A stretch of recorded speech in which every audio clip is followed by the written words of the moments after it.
अब यहाँ पर बहुत ही इंटरेस्टिंग और इम्पोर्टेंट चीज आपके सामने मैं लेकर आ रहा हूँ। यूपीपीएससी की एग्जाम हुई अभी कुछ ही दिन पहले, और आपको जानकर बहुत खुशी होगी कि 70% से ज्यादा, मतलब टोटल अगर आप देखो तो 120 क्वेश्चन जो है वो हमें उसमें देखने को मिले थे। और 70% से ज्यादा क्वेश्चंस एमएम एकेडमी ऐप से आए थे। जी हाँ, अगर आप देखो तो जो मॉडर्न हिस्ट्री के क्वेश्चंस आए थे वो सारे मॉडर्न हिस्ट्री के क्वेश्चंस एमएम एकेडमी ऐप पर जो मॉडर्न हिस्ट्री का कोर्स है उसमें कवर हो चुके हैं। उसी के साथ साथ जो पॉलिटी के लेक्चर्स है, पॉलिटी के क्वेश्चन, सारे क्वेश्चंस, ऑलमोस्ट सभी क्वेश्चंस जो पॉलिटी है, मॉडर्न हिस्ट्री है, उसके ऑलरेडी कवर हो चुके हैं। और उसी के साथ साथ करंट अफेयर्स के जितने भी क्वेश्चंस आए थे, तो वो कौन बनेगा आईएएस सीरीज जो एमएम एकेडमी ऐप पर आती है, उसमें ऑलमोस्ट सारे क्वेश्चंस करंट अफेयर के, मतलब न्यूज़पेपर एनालिसिस, कौन बनेगा आईएएस सीरीज एक डेडली कॉम्बिनेशन है करंट अफेयर्स के लिए। तो आप यहां पर मैं कुछ क्वेश्चन जो है, सारे क्वेश्चन देखिए, करंट अफेयर के क्वेश्चन अगर मैं कौन बनेगा सीरीज के क्वेश्चन ढूंढूंगा तो काफी टाइम लग जाता था। इसीलिए मैंने जो इजीली मुझे मिल गए, मॉडर्न हिस्ट्री के बोलिए, पॉलिटी के बोलिए, वो सब मैंने यहाँ पर लिए हैं। अब इससे दो फायदे होंगे। एक तो आपको कॉन्फिडेंस भी आ जाएगा कि एमएम एकेडमी ऐप जो है ये एक सही में एक ऐसा प्लेटफॉर्म है जहां पर आपका पूरे पर्सपेक्टिव से, 360 डिग्री पर्सपेक्टिव से आपकी जो प्रिपरेशन है वो हो जाती है किसी भी एग्जाम के लिए। भले वो यूपीएससी हो, भले वो स्टेट पीएससी हो, कोई भी एग्जाम हो। तो इससे आपको ये पता चल जाएगा कि ऐसा नहीं होता है कि अगर कोई दूसरी एग्जाम है उसके लिए दूसरी प्रिपरेशन रहेगी, दूसरे तरीके की प्रिपरेशन रहेगी। लेकिन एक ही इसमें, क्योंकि हम यहाँ पर फैक्चुअल इंफॉर्मेशन भी कवर करते हैं, हम यहाँ पर जो एनालिटिकल इंफॉर्मेशन है वो भी कवर करते हैं, तो इससे आपको एक होलसम जो इंफॉर्मेशन है, नॉलेज है, वो मिल जाता है। और उसी के साथ साथ आपको ये भी पता चल जाएगा कि हमें अप्रोच कैसे करना है, मतलब क्वेश्चन जो है वो कैसे पूछे जाते हैं और किस तरीके से हमें पढ़ना है, जिससे आपको ये पता चल जाएगा वीडियोस किस तरीके से हमें देखने हैं। तो ये फायदा हमें यहाँ पर देखने को मिलता है। तो काफी इंटरेस्टिंग क्वेश्चंस हम यहाँ पर देखने वाले हैं, और एक्चुअल में काफी अच्छे क्वेश्चन जो है वो देखने को मिले हैं। यहाँ पर आप देख सकते हो फैक्चुअल इंफॉर्मेशन है कि यहाँ पर जो लिस्ट है आपको दी गई है, मतलब इसमें आपको टाइटल्स दिए गए हैं और दूसरी लिस्ट में आपको आर्टिकल्स दिए गए हैं, और आपको प्रॉपर मैच करना है। अब यहाँ पर अगर आप देखोगे तो ये group B, group C, group D exams में ऐसे फैक्चुअल क्वेश्चन ज्यादा पूछे जाते हैं। अगर आप यूपीएससी देखो तो उसमें आपको ऐसे क्वेश्चंस नहीं आते हैं, सीधे फैक्चुअल क्वेश्चन के आर्टिकल पूछ लिए जाए। लेकिन फिर भी ये सारी चीजें हमने ऑलरेडी कवर की हुई है। ये जो आप स्क्रीनशॉट्स देख रहे हो, ये एमएम एकेडमी ऐप पर जो मैं पॉलिटी की सीरीज ले रहा हूं उसके स्क्रीनशॉट्स है, ठीक है। और यूट्यूब के कंपैरिजन अगर आप देखो तो जो एमएम एकेडमी पर पॉलिटी की सीरीज है बहुत ज्यादा डीप है, बहुत ज्यादा डिटेल्ड है, कॉम्प्रिहेंसिव है, प्रीलिम्स और मेंस दोनों पर्सपेक्टिव से है। तो यहाँ पर आप देख सकते हो कि abolition of titles, freedom of manage of religious affairs, protection of language of minorities, right to education. अभी क्वेश्चंस भी मैंने क्यों लिए हैं, क्वेश्चंस इसीलिए लिए हैं जिससे कि मैं आपको एक अप्रोच भी बता सकूं कि कैसे आप कम समय में ज्यादा प्रोडक्टिविटी निकाल सको। जैसे मैं बोलता हूं ना हमेशा कि प्रीलिम्स क्लियर करना एक टैलेंट के बेसिस पर होता है। ये कोई ऐसा नहीं है कि अगर किसी के पास कम नॉलेज है फिर भी वो क्लियर कर सकता है, टैलेंट के बेसिस पर, ठीक है। एक आर्ट है, ये आर्ट अगर आपको समझ में आ गया आप कोई भी एग्जाम के प्रीलिम्स निकाल लोगे। तो यहां पर कैसे आपको अप्रोच करना है, देखिए सबसे पहले तो आपको देख लेना इन चारों में से कि कौन से इसका आर्टिकल आपको अच्छे तरीके से पता है। अब बहुत सारे लोग अगर आप देखो तो 90% ऑफ लोग जिन्होंने मेरी सीरीज जो है पॉलिटी की देखी हुई है, उनको राइट टू एजुकेशन तो 100% पता होगा, उसमें किसी को डाउट ही नहीं होगा। तो यहाँ पर राइट टू एजुकेशन जो है वो लास्ट में आता है। अब इसका मतलब मैं बोल रहा हूँ 90 क्या 100% लोगों को पता होगा जिन्होंने सीरीज देखी हुई है कि ये आता है 21A में। और क्यों आता है, क्योंकि मैंने रीजन बताया था। ये तो व्हाट हो गया, व्हाट हो गया, क्या व्हाट हो गया कि राइट टू एजुकेशन जो ये आता है 21A में। अब व्हाट याद रखना मुश्किल होता है अनलेस अगर आप उसके पीछे का व्हाई याद ना रखो। तो मैं इसीलिए आपको हर चीज का व्हाई बताता हूं। तो व्हाई क्यों ये आर्टिकल 21A में आता है मैंने आपको बताया था। आर्टिकल 21 क्या है, ये तो मतलब अगर नहीं पता है किसी को तो फिर तो वो पढ़ने का कोई मतलब ही नहीं है। आर्टिकल 21 क्या है, right to live with dignity, मतलब डिग्निटी के साथ हमें जीने का अधिकार है। और डिग्निटी के साथ अगर जीने का अधिकार है तो बट ऑब्वियसली डिग्निटी किस में रहेगी, अच्छी तरीके से आप जी कब पाओगे, जब आप प्रॉपर एजुकेशन लोगे। तो एजुकेशन जो है ये उतना ही इंपॉर्टेंट है जितना जीना इंपॉर्टेंट है। और इसीलिए आर्टिकल 21 के साथ आर्टिकल 21A में एजुकेशन रखा गया, ऐसे याद कीजिए, मैंने आपको बताया था। तो भाई पता चल गया, अब आप कभी व्हाट भूलोगे नहीं, किसमें आता है राइट टू एजुकेशन। तो राइट टू एजुकेशन जो है हमें देखने को मिलता है आर्टिकल 21A में, मतलब डी में। कहां पर टू आता है वो देख लेना है, कहां पर आ रहा है अगर आप देखो तो सिर्फ डी में आ रहा है। तो बट ऑब्वियसली किसका जवाब क्या रहेगा, जवाब रहेगा डी, है ना। तो इस तरीके से आप इजीली, मतलब आपने दूसरा कुछ देखा क्या, नहीं देखा, 1 सेकेंड में आपका जवाब निकल गया। तो इस तरीके से आपको अप्रोच करना। नहीं तो लोग क्या करते हैं, अबॉलिशन ऑफ टाइटल्स के सोचने में लग जाएंगे, कौन सा आता है यार, आर्टिकल 19 आता है, आर्टिकल 18 आता है, आर्टिकल 17 आता है, सोचने में आपका टाइम वेस्ट हो गया, है ना। तो जहां पर सोचना पड़े वैसे इसमें आपको टाइम नहीं मिलेगा सोचने का, इसलिए फटाफट फटाफट जो आपको पता है पहले वो देखो। तो इससे क्या होगा, टाइम बच जाएगा आपका, बच गया ना टाइम, एक ही ऑप्शन सीधा निकल गया। फिर आपको कोई टेंशन, अगर आपको क्रॉस वेरीफाई करना भी है कि हाँ यही है या नहीं, फिर दूसरा देखो कि आपको थोड़ा डाउट किस में था, 18-19 में था, तो एबोलिशन ऑफ टाइटल्स आप देख लो, यहाँ पर 3 दिया हुआ है, हाँ 18 बराबर है। तो इस तरीके से आप जो जवाब है वो निकाल सकते हो, ठीक है, समझ में आ गया आपको। जैसे कि अब यहाँ पर आप देख सकते हो कि 18 जो है एबोलिशन ऑफ टाइटल्स, अब मैं सारे अगर स्क्रीनशॉट लगाऊं, क्योंकि सभी लिए हुए हैं, सारे स्क्रीनशॉट लगाऊंगा तो यहाँ पर जगह कम पड़ जाएगी, इसलिए मैंने कम कम स्क्रीनशॉट्स लगाए। नेक्स्ट यहाँ पर क्वेश्चन आता है कि 74th अमेंडमेंट जो है कॉन्स्टिट्यूशन का, उसमें से कौन सा स्टेटमेंट करेक्ट है, ये पूछा गया है। पहला अगर आप देखोगे तो इसने 74th कॉन्स्टिट्यूशनल अमेंडमेंट एक्ट जो है, उसने एक नया शेड्यूल जो है वो इंट्रोड्यूस किया था हमारे कॉन्स्टिट्यूशन में। दूसरा है कि जो म्युनिसिपैलिटीज है उसका रिस्ट्रक्चर का काम यहाँ पर किया गया। उसी के साथ विमेन जो है उनको म्युनिसिपैलिटीज में रिजर्वेशन जो है सीट्स की वो प्रोवाइड की गई, जो 74th अमेंडमेंट एक्ट है उसके तहत, और ये अप्लीकेबल है सिर्फ कुछ स्पेसिफाइड स्टेट्स के लिए ही। अब यहां पर आप देखिए, जो कॉन्स्टिट्यूशन, मतलब हमने जब म्युनिसिपैलिटीज देखा उसमें मैंने आपको बताया था कि 74th अमेंडमेंट एक्ट, देखिए यहाँ पर 74th कॉन्स्टिट्यूशनल अमेंडमेंट एक्ट 1992, उसके तहत यहाँ पर क्या किया गया है कि एक नया शेड्यूल जो है वो इंट्रोड्यूस किया गया है ना। कौन सा शेड्यूल था, शेड्यूल 12, है ना। मतलब जो शेड्यूल 1 है वो है पंचायती राज का, शेड्यूल 12 जो है वो म्युनिसिपैलिटी का है। तो इस तरीके से हमें शेड्यूल जो है वो इंट्रोड्यूस होता हुआ देखने को मिला, और इसीलिए ये जो है पहला बिल्कुल सही है। दूसरा क्या है, म्युनिसिपैलिटीज, बट ऑब्वियस है कि जो 11th शेड्यूल है वो पंचायती राज का है, 12 जो है वो म्युनिसिपैलिटीज का है, तो ये भी बिल्कुल सही है। जो विमेन है उनको रिजर्वेशन प्रोवाइड किया गया, यहाँ पर देखिए सैलिएंट फीचर जो म्युनिसिपैलिटीज के देखने को मिलते हैं, विमेन उनको 1/3 at each level for chairperson, मतलब जो रिजर्वेशन है वो महिलाओं के लिए दिया गया है, तो ये भी बिल्कुल सही है। ये कुछ ही राज्यों के लिए अवेलेबल है, यहाँ पर गलत हो जाता है, इसलिए इसका जवाब जो है हमें ए देखने को मिलता है ना। तो सारी चीजें यहाँ पर कवर हुई है, देखिए आपको अप्रोच किस तरीके से करना है, ठीक है। नेक्स्ट यहाँ पर क्वेश्चन आ रहा है कि यहाँ पर कुछ लिस्ट दी गई है और लिस्ट 2 दिया गया है, to foster respect for international law, मतलब वही सेम है कि यहाँ पर आपको कुछ चीजें दी गई, यहाँ पर आर्टिकल्स दिए गए हैं, सेम वही अप्रोच यहाँ पर आपको अपनाना है। सबसे अच्छे तरीके से आपको क्या पता है, यहाँ पर इंटरनेशनल लॉ के बारे में बोला गया है, कंपैशन बोला गया है लिविंग क्रिएचर्स के लिए, spirit of inquire, reform, separate judiciary, executive public service for the states. अब इसमें से आपको देखना है कि आपको बहुत अच्छे तरीके से क्या पता है। मैं आपको गारंटी के साथ बोल सकता हूं कि किसी को अगर नहीं भी पता है कुछ, लेकिन फिर भी यहाँ पर कंपैशन के बारे में पता ही है, क्योंकि मैंने आपको फंडामेंटल ड्यूटीज में चीख चीख कर बोला हुआ है कि जो कंपैशन है वो हमें दिखाना, ये हमारी ड्यूटी है। जो लिविंग क्रिएचर्स है उनके लिए कंपैशन दिखाना, उनके लिए सहानुभूति दिखाना, ये हमारी जिम्मेदारी है, ये हमारी रिस्पॉन्सिबिलिटी, हमारी ड्यूटी है। ये मैंने आपको बहुत अच्छी तरीके से बताया था और उसमें हमने कवर भी किया था। यहाँ पर आप देख सकते कंपैशन क्रिएचर्स के लिए।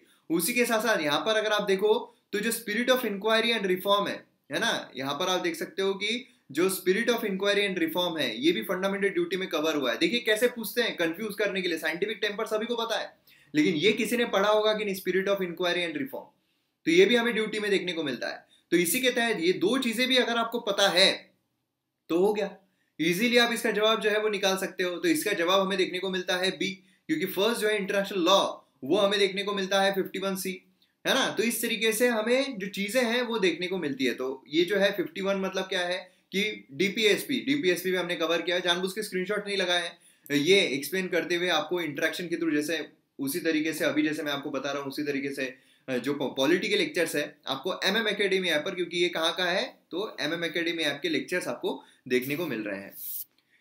फिर नेक्स्ट यहाँ पर आ रहा है फंडामेंटल ड्यूटीज। फंडामेंटल ड्यूटीज जो है इसमें से प्रिस्क्राइब की गई हमारे कॉन्स्टिट्यूशन के तहत। देखिए हमारे संविधान ने कौन कौन से फंडामेंटल ड्यूटीज दी है, नीचे दिए गए में से, डिफेंड द कंट्री, टू पे income tax, preserve rich heritage और सेफगार्ड द पब्लिक प्रॉपर्टी।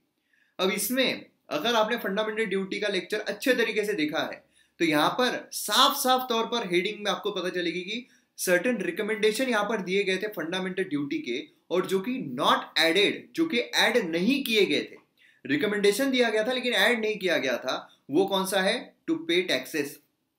यहाँ पर देखिए टू पे टैक्सेस है ना, ये तो यहाँ पर क्या है, टू पे इनकम टैक्स, ये रिकमेंड किया गया था, ऐड नहीं किया गया था। 2 यहाँ पर निकल गया, सभी ऑप्शन में आपको 2 नजर आ रहा है, तो ये भी एलिमिनेट हो गया, ये भी एलिमिनेट हो गया, ये भी एलिमिनेट हो गया, बचा क्या? बचा ये, बाकी पढ़ने की जरूरत ही नहीं है ना? इस तरीके से आपको स्मार्ट अटेम्प्ट करना है पेपर को, ठीक है, स्मार्टली अटेम्प्ट करना है, हार्ड वर्क नहीं करना है पेपर में, क्योंकि सभी पढ़ रहे हैं, सभी याद कर रहे हैं कि ये है या नहीं। हाँ, जो नहीं है फटाफट एलिमिनेट करो, फटाफट जवाब निकालो, ठीक है। अब नेक्स्ट यहाँ पर आपको देखने को मिल रहा है कुछ स्टेटमेंट दिए गए असर्शन और रीजन के, ये यूपीएससी में पूछा जाता है, ठीक है, ऐसे काफी पैटर्न आते हैं यूपीएससी में भी। तो यहाँ पर असर्शन में दिया गया है, council of ministers in India jointly accountable होते हैं before the Lok Sabha and Rajya Sabha.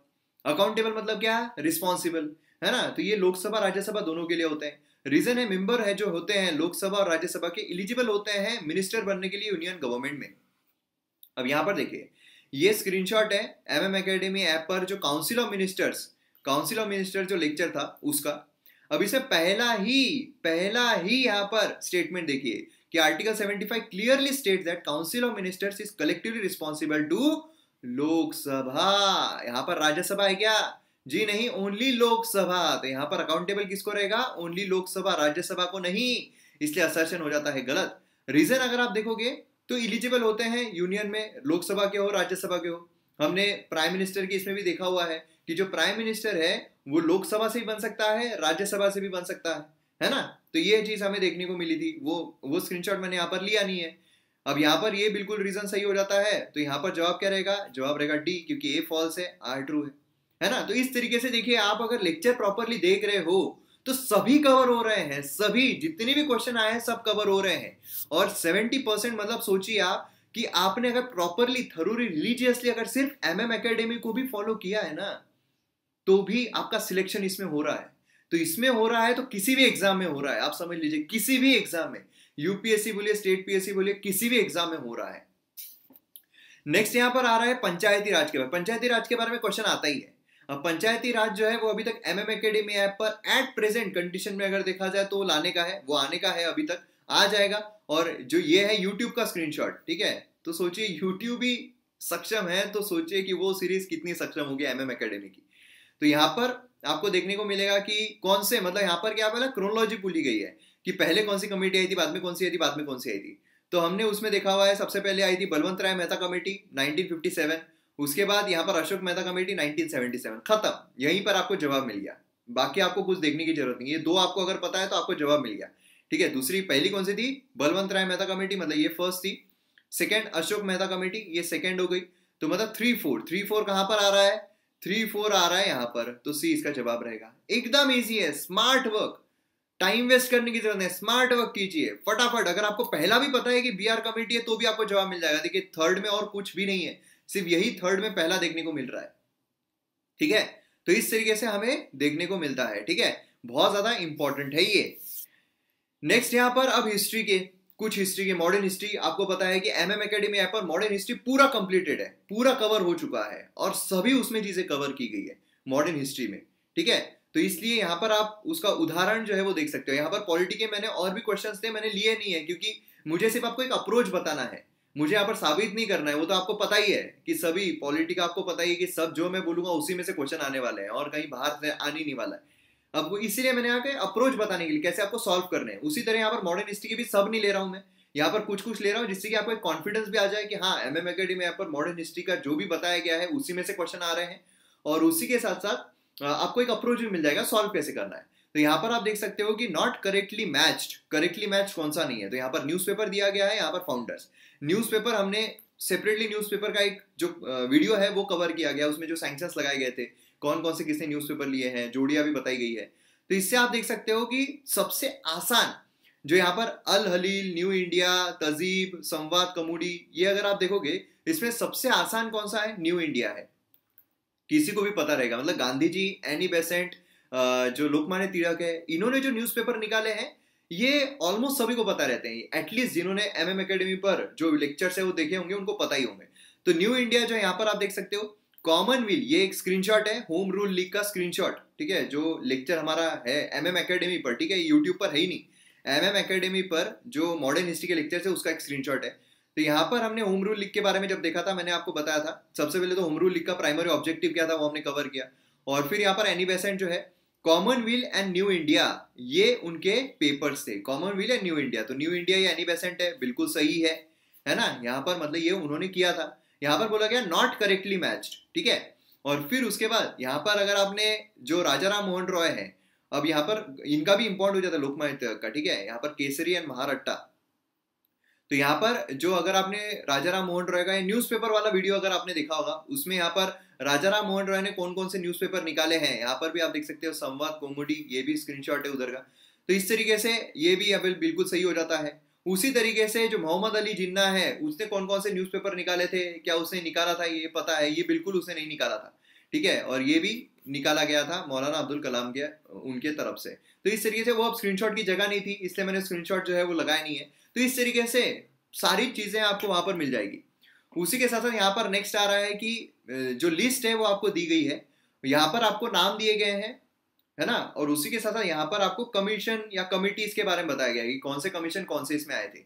अब यहाँ पर देखिए स्मार्ट स्टडी देखिए, हमने जब पुलिस रिफॉर्म का देखा था, मॉडर्न हिस्ट्री के जो लेक्चर्स है MM एकेडमी ऐप पर, उसमें जब हमने पुलिस रिफॉर्म के बारे में लेक्चर दिखा था, उसमें सीधा पुलिस कमीशन 1902, उसमें यहाँ पर देखिए एंड्रयू फ्रेजर कहाँ का है, पुलिस कमीशन का है। उसमें कौन कौन से उसने लाए थे ये भी हमने देखा था, police commission, central province, CBI, CID, ये सारी चीजें। खैर यहाँ पर पूछा एकदम ही आसान गया है कि फ्रेजर, है ना, यहाँ पर क्या है, एंड्रयू फ्रेजर क्या है, पुलिस कमीशन। तो यहाँ पर एंड्रयू फ्रेजर का हो गया पुलिस कमीशन, मतलब क्या हो गया, ए का हमें 3 जो है ये देखने को मिलता है ना। तो मतलब ये जो है ये दोनों तो यहाँ पर चली गए, और है ना। उसी के साथ साथ यहाँ पर दूसरी भी अगर आप देखोगे तो आसानी से आपको पता चल जाएगा। यहाँ पर मैकडोनल्ड जो है उसका भी हमने देखा था, यहाँ पर किसका है, फेमैन कमीशन, जब हमने फेमैन के रिगार्डिंग चीजें देखी थी। तो इसीलिए यहाँ पर क्या है, अगर आप बाकी देखोगे ये भी हमने कवर किया, ये भी हमने कवर किया हुआ है स्कॉट के बारे में। तो इस तरीके से अगर आप देखो तो ए जो है इसका जवाब देखने को मिलता है, ठीक है। तो देख सकते हो आपके पूरा होलसम अमाउंट में यहाँ पर कवर जो है वो किया गया है ना। चलिए अगली इस पर आते हैं, आर्य समाज के बारे में बात की गई है। आर्य समाज ये भी असर्शन रीजन है, ऐसे क्वेश्चन यूपीएससी में आते हैं, ठीक है, असर्शन रीजन है। तो यहाँ पर आर्य समाज मूवमेंट जो है उसने सेल्फ कॉन्फिडेंस दिया था, सेल्फ रिलायंस दिया था हिंदूज को। और रीजन क्या था, आर्य समाज जो है ये यहाँ पर सुपेरियोरिटी जो है व्हाइट रेस की, वो यहाँ पर अंडरमाइन कर रहा था। तो यहाँ पर अगर आप लॉजिकली भी देखो तो अगर आपने आर्य समाज के बारे में पढ़ा है, यहाँ पर स्क्रीनशॉट है आर्य समाज के बारे में, पूरी complete information including 10 guiding principal यहाँ पर आपको देखने को मिल रहा है। तो आपको सभी चीजें यहाँ पर कवर की गई है। तो इसीलिए इससे अगर आप देखोगे तो ए इसका जवाब में देखने को मिलता है कि पहला बिल्कुल सही है, सेल्फ रिलायंस यहाँ पर दिया गया था। यहाँ पर आप देख सकते हो उनके कौन कौन सी चीजें थी, है ना। तो और दूसरा भी बिल्कुल सही है, क्योंकि सुपेरियोरिटी कम होगी तो बट ऑब्वियस सेल्फ कॉन्फिडेंस बढ़ेगा लोगों का। तो ये बिल्कुल सही है, मैंने आपको डिटेल में सारी चीजें आर्य समाज के लेक्चर में बताई हुई है। नेक्स्ट यहाँ पर लाला लाजपत राय के बारे में बात की गई है। यहाँ पर है कि एट फर्स्ट वो जो है ये पॉलिसी जो है नॉन कोऑपरेशन के इसके फेवर में नहीं थे, लेकिन बाद में उन्होंने गांधी जी जो है उनको ज्वाइन कर लिया था नॉन कोऑपरेशन के लिए। लाला लाजपत राय जो उन्होंने स्वराज पार्टी के फॉर्मेशन में भी पार्टिसिपेट किया था। अब यहाँ पर अगर आप देखोगे स्वराज पार्टी, ठीक है, यहाँ पर आप देख सकते हो स्वराजिस्ट लीडर, है ना। स्वराजिस्ट लीडर में आपको कहीं भी लाला लाजपत राय देखने को मिल रहा है, नहीं देखने को मिल रहे हैं, तो इसलिए गलत हो जाता है। पहला जो स्टेटमेंट है यहाँ पर जो नॉन कोऑपरेशन मूवमेंट है उसके लेक्चर में पूरा मैंने एक्सप्लेन किया हुआ है, तो उसमें हमें देखने को ये भी चीज मिलती है, तो ये बिल्कुल सही है, जवाब इसका ये हमें देखने को मिलता है। तो आप देख सकते हो मॉडर्न हिस्ट्री के लेक्चर्स है, सब कुछ कवर हुआ है, सब कुछ इंक्लूडिंग सेशंस, इंक्लूडिंग उनके लीडर कौन थे, प्रिसाइड कौन कर रहा था, किसने कितने बार प्रिसाइड किया हुआ है ना, सारी चीजें, कहाँ पर सेशन हुआ था। तो यहाँ पर 1922 का गया सेशन वहां पर हमें देखने को मिलता है, यहाँ पर 1920 का स्पेशल सेशन जो है कलकत्ता में। तो सारी ही चीजें जो है वो हमें कवर होती हुई देखने को मिलती है, ठीक है। और यहाँ पर नेक्स्ट आता है कि नॉन कोऑपरेशन मूवमेंट जो है 1922 का, वो महात्मा गांधी जी ने क्यों यहाँ पर विड्रॉ कर लिया था, क्या रीजन था उसके पीछे का। तो हम सभी ने देखा था जो नॉन कोऑपरेशन मूवमेंट है उसके लेक्चर में कि चौरी चौरा इंसिडेंट्स हमें देखने को मिला। चौरी चौरा इंसिडेंट्स में क्या हुआ था, पुलिस स्टेशन जो है वो जलाए गए थे, वो सब कांड हुआ था। उसकी वजह से गांधी जी जो है, जैसे मैंने यहाँ पर फोटो भी लगाई थी, गांधी जी ने बोला अच्छा सिला दिया तूने मेरे प्यार का, है ना। गांधी जी ने बोला कि मैंने तुमको बोला था नॉन वायलेंट रहना, तुमने वायलेंस कर दिया, मैं यहाँ पर निकाल रहा हूँ नॉन कोऑपरेशन मूवमेंट। तो इसीलिए चौरी चौरा वायलेंस जो है उसकी वजह से यहाँ पर निकाला गया था। तो आप समझ सकते हो किस तरीके से हमें अप्रोच करना, किस तरीके से अगर आप प्रॉपर वीडियो देखते हो। खास मैंने इसीलिए भी लाया कि आपको एक आप स्ट्रेटेजी उस तरीके की बनाओ कि वीडियो सिर्फ देखने के लिए देखना नहीं है, वीडियोस आपको प्रॉपरली फॉलो करना है। वीडियोस में क्या बताया गया है वो भी इंपॉर्टेंट है, जो लिखा गया है वो भी है, और जो मैं एक्स्ट्रा बता रहा हूँ वो भी जरूरी है। तो ये सारी चीजें जरूरी होती है, तब इजीली आपको चीजें जो है वो याद हो जाती है। यहाँ पर जो गदर पार्टी उससे एसोसिएटेड कौन नहीं थे ये यहाँ पर बात की गई है। तो यहाँ पर आप देख सकते हो कि जो हरदयाल है, लाला हरदयाल, है ना, इस तरीके से। और बाकी जैसे जैसे आगे जाता है, जो हमने रिवोल्यूशनरी एक्टिविटीज देखी थी, उसमें हमें इनका भी नाम जो है वो देखने को मिलता है, इनका भी देखने को मिलता है, इनका देखने को नहीं मिलता है क्योंकि इनकी जो डेथ है वो इससे पहले ही हो गई थी। जो गदर पार्टी है उसका फॉर्मेशन हमें 1913 के आसपास देखने को मिलता है, लेकिन उससे पहले ही खुदीराम बोस जी उनकी डेथ हो गई थी। तो इस तरीके से इनका नाम देखने को नहीं मिलता है। तो ये जो चीजें हैं ये हमने मॉडर्न हिस्ट्री के लेक्चर्स में गदर म्यूटिनी जो उसमें कवर किया हुआ है। तो ये इससे आपको पता चलेगा कि हमारा सब कुछ कवर हुआ है। बस ये इंपॉर्टेंट क्या होता है कि आपको याद आ रहा है या नहीं, याद आ रहा है या नहीं किस पे डिपेंड होता है कि आप कितने रिवाइज कर रहे हो, कितने अच्छे तरीके से रिवाइज कर रहे हो, कितनी ज्यादा रिवीजन आपकी हो रही है। तो इसलिए मैं आपको बोलता हूँ, जो मैं बोलता हूँ वो एक्चुअल में होता है कि एम एकेडमी जो है वो सक्षम है। और करंट अफेयर के मैंने जानबूझ के लिए नहीं है क्योंकि बहुत सारे हैं। मतलब आप अगर देखो तो कितनी सारी चीजें, कौन बनेगा इसके क्वेश्चंस में हमने जो ब्राजील है ना, ब्रिक्स है, उसको कौन प्रिसाइड कर रहा है उसके रिगार्डिंग भी देखा था। उसी के साथ साथ बहुत सारी चीजें, अभी तो मुझे खैर याद भी नहीं आ रहा है कि क्वेश्चंस, मैंने सिर्फ एक ओवरलुक देखा था क्वेश्चन पेपर का। वो भी मैंने तब देखा जब मुझे बहुत सारे मैसेजेस आए इंस्टाग्राम पर। आपने स्टोरीज देखी होगी मेरी इंस्टाग्राम की स्टोरीज जो है, काफी सारी स्टोरीज मेरी जर्नी जो है वो बताई है। और उसमें आपको ये भी पता चला क्यों मैं यूपीएससी जो है वो नहीं दे रहा हूँ, है ना। और उसमें काफी सारे मुझे स्टूडेंट्स के मैसेजेस आए कि जो लेक्चर जो पेपर हुआ है उसमें 70% ज्यादा जो है वो कवर हुआ है एमएम एकेडमी से। बहुत सारे, मतलब ऑलमोस्ट सभी चीजें कवर हुई है, उनका सिलेक्शन एमएम एकेडमी की वजह से अब पक्का है, इतने सारे मार्क्स उनको मिले हैं। तो उसकी वजह से मुझे पता चला, फिर मैंने क्वेश्चन पेपर जो है वो ओवरलुक किया, देखा मैंने, हाँ एक्चुअल में करंट अफेयर बोलिए, जियोग्राफी का बोलिए। तो इस तरीके से आप जो भी सीरीज आने वाली है आप अश्योर्ड रह सकते हो कि सब कुछ कवर हो रहा है कॉम्प्रिहेंसिव तरीके से।